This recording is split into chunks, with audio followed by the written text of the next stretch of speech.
Halo semuanya, kami dari kelompok 9 Pancasila kelas C mau membahas tentang Pancasila sebagai paradigma pembangunan nasional dan politik. Nah, sebelum kita masuk ke materinya, kita mau perkenalan anggota kita dulu nih. Yang pertama ada Putri Nadia, Hadir. yang kedua ada Ningrum Putri Cahyani, yaitu saya sendiri. Yang ketiga ada Yusma Nidar, Hadir. yang keempat ada Siti Nadira Arumaisa, Hadir. dan yang terakhir ada Sepriyadi. Hadir. Nah, untuk rinciannya, kita bakal ngebahas apa aja sih? Kita bakal ngebahas tentang pengertian paradigma, unsur-unsur paradigma, Pancasila sebagai paradigma pembangunan nasional, dan yang terakhir Pancasila sebagai paradigma pembangunan politik. Nah, untuk materi pertama tentang pengertian paradigma akan dijelaskan oleh Putri Nadia. Kepada Putri Nadia, layar dan waktu dipersilahkan. Baik, terima kasih atas kesempatannya moderator. Di sini saya akan menyampaikan materi tentang pengertian paradigma. Paradigma berasal dari bahasa Latin, yakni kata para dan deigma. Para berarti di samping, di sebelah, dan dikenal, sedangkan deigma berarti suatu model, teladan, dan ideal.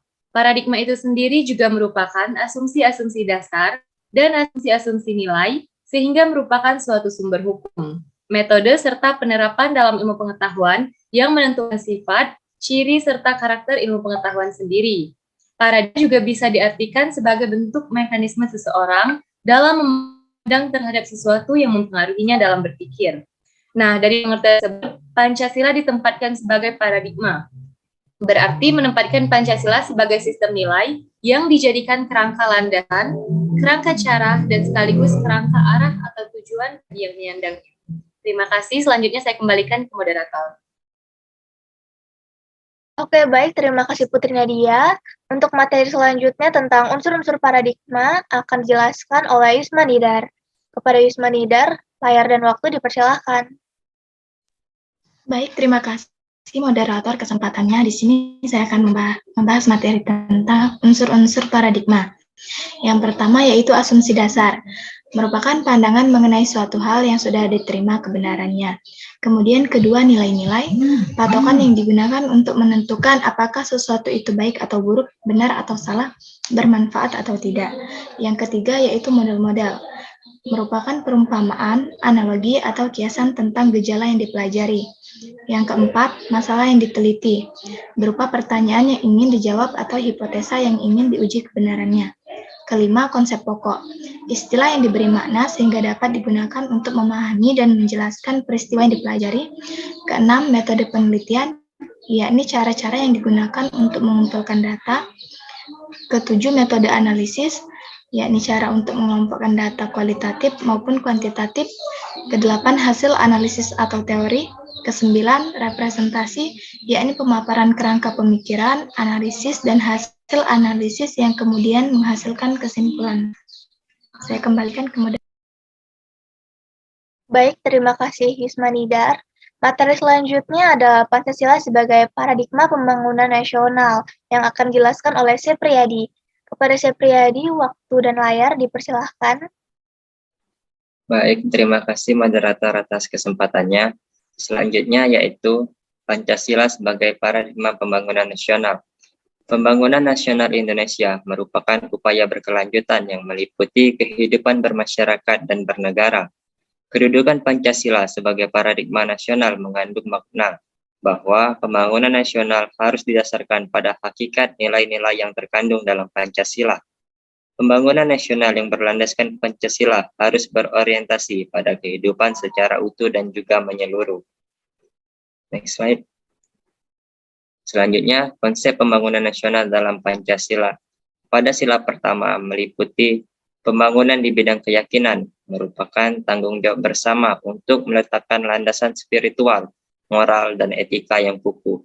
Di sila kedua, meliputi peningkatan hak, martabat, dan kewajiban asasi warga negara, juga penghapusan semua bentuk penindasan dari pihak manapun, kesengsaraan maupun ketidakadilan. Sila ketiga, membangun stratifikasi masyarakat Indonesia yang beraneka ragam, diantaranya peningkatan pembinaan bangsa sehingga ras kesetiakawanan semakin kuat. Sila keempat, Pembangunan yang berhubungan dengan demokrasi meliputi pengembangan politik demokrasi Pancasila yang menjaga stabilitas nasional yang dinamis dan tanggung jawab politik warga negara. Sila kelima, prinsip keadilan mesti mencakup pengembangan pertumbuhan ekonomi yang cukup tinggi. Hal ini dikaitkan dengan pemerataan pembangunan. Next slide. Selanjutnya, objek pembangunan nasional. Adapun yang mesti dijadikan objek pembangunan antara lain, yang pertama, pembangunan dari rakyat dan untuk rakyat. Yang kedua, pembangunan nasional merupakan pencerminan kehendak kesejahteraan dan kemakmuran rakyat secara adil dan merata, serta pembangunan kehidupan masyarakat penyelenggaraan negara yang maju dan demokratis. Yang ketiga, pembangunan nasional bertujuan untuk mencapai kemajuan dan kemakmuran internal dan eksternal, terwujudnya rasa damai dan keadilan, serta menjamin kebebasan berekspresi dan tanggung jawab. Yang keempat, pembangunan nasional bertujuan untuk menjamin hubungan yang harmonis antara manusia dengan Tuhannya, antara sesama manusia, dan antara manusia dengan lingkungan sekitarnya. Yang kelima atau yang terakhir, pembangunan nasional dilaksanakan bersama oleh masyarakat dan pemerintah. Baik, saya kembalikan kepada moderator. Baik, terima kasih. Saya Priyadi, untuk materi selanjutnya adalah Pancasila sebagai paradigma pembangunan politik. Nah, untuk materi ini akan dijelaskan oleh Siti Nadira Rumaisa. Kepada Nadira, layar dan waktu dipersilahkan. Baik, terima kasih moderator. Yang keempat yaitu pembangunan bidang politik ditujukan untuk membentuk pemerintahan demokratis yang menjunjung kebebasan berpendapat, serta melayani tuntutan rakyat secara adil, terbuka, jujur, dan akuntabel. Dalam hal ini, Pancasila memberikan dasar-dasar moralitas politik negara yang berdasarkan ketuhanan yang Maha Esa dan kemanusiaan yang adil dan beradab. Pembangunan politik memiliki dimensi yang strategis karena hampir semua kebijakan publik tidak dapat dipisahkan darinya.